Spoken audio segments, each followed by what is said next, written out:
বাংলাদেশের প্রয়োজনে আজ এখানে একত্রিত হয়েছি। হাদি ভাইয়ের মতো করে আরো অসংখ্য ভাইয়ের আমরা জীবন দেওয়ার জন্য প্রস্তুত আছি, কিন্তু বাংলাদেশের স্বাধীনতা সার্বভৌমত্বকে ভারতের দালালদের কাছে তুলে দেব না।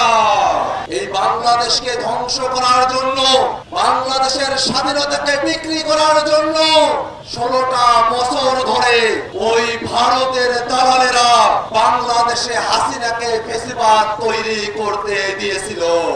আর 5 আগস্টের পরে এই বাংলাদেশের গণহত্যাকারী, মানবতা বিরোধী অপরাধী শেখ হাসিনাকে তারা ভারতে জায়গা দিয়েছে। আমরা ভারতের কাছে বলতে চাই, শেখ হাসিনা সহ বাংলাদেশে গণহত্যার সাথে জড়িত প্রত্যেকটা খুনিকে বাংলাদেশের কাছে হস্তান্তর করতে হবে। ভাইরা আমার, আপনার ভাই জীবন দিয়েছে, আবু সাইদ জীবন দিয়েছে, শরীফ ওসমান হাদি গুলি গেছে।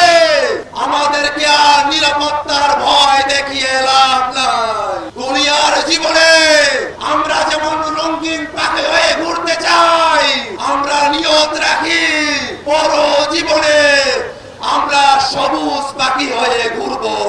অতএব আমাদেরকে দাবিয়ে রাখা যাবে না।